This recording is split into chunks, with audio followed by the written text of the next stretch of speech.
بسم اللہ الرحمن الرحیم۔ السلام علیکم ورحمۃ اللہ وبرکاتہ۔ سحری و افطاری میں جانے انجانے میں ہو جانے والی غلطیاں جن کے ہونے سے ہمارا روزہ نہیں رہتا، آئیے آج ہم احادیث کی روشنی میں جاننے کی کوشش کرتے ہیں کہ ہمیں سحری اور افطاری کے وقت کیا احتیاط برتنی چاہیے۔ حضور صلی اللہ علیہ وآلہ وسلم کا فرمانے عالی شان ہے کہ سحری کھایا کرو، اس میں برکت ہے۔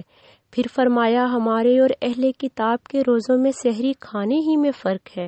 پھر ایک اور موقع پر آپ صلی اللہ علیہ وآلہ وسلم نے فرمایا سحری کا کھانا برکت ہے، اسے نہ چھوڑو، اگر کچھ نہ ملے تو پانی کا گھونٹ ہی صحیح، اللہ تعالیٰ اور اس کے فرشتے سحری کھانے والوں پر برکت بھیجتے ہیں۔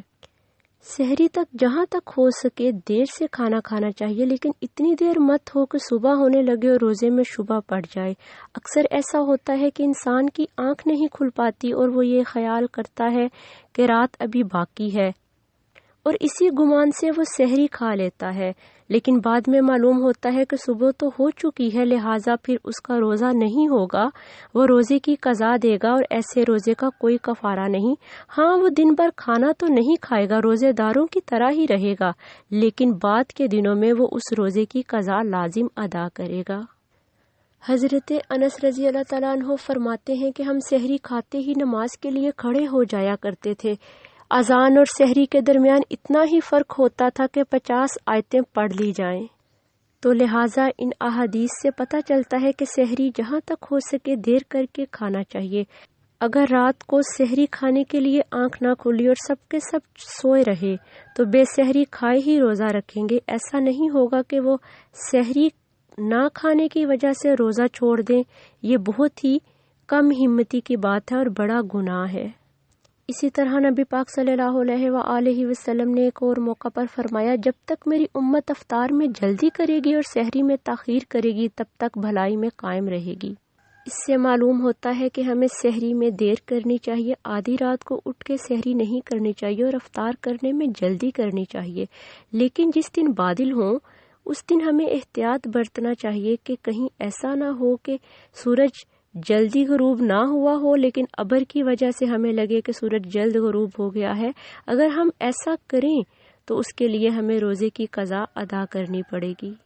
مستحب عمل یہ ہے کہ جیسے ہی سورج ڈوب جائے اسی وقت روزہ کھولنا ضروری ہے، واجب ہے۔ روزہ دیر سے کھولنا مکروہ ہے، نبی پاک صلی اللہ علیہ وآلہ وسلم نے اس عمل کو ناپسند فرمایا ہے۔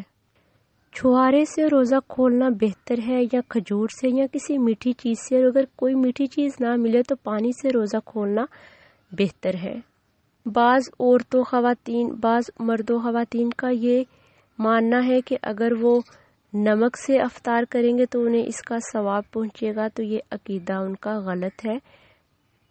افطاری کسی بھی چیز سے کی جائے تو وہ باعث ثواب ہے، لیکن سب سے افضل یہ ہے کہ ہم میٹھی چیز سے افطاری کریں۔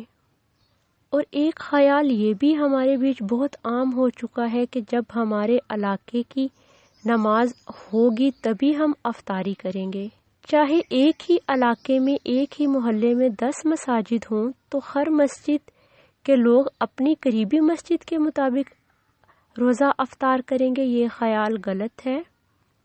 اپنے علاقے کی مسجد سے مطابق یہ ہے، اگر بہت زیادہ فاصلہ ہو جیسے لاہور اور فیصل آباد، جیسے گجرانوالہ اور لاہور، اس طرح اگر علاقہ بہت دور ہو تو پھر سورج کے ڈوبنے کا وقت ہر علاقے میں علیحدہ ہوگا، تو اس کے مطابق پھر ہمیں افطاری کرنی پڑے گی۔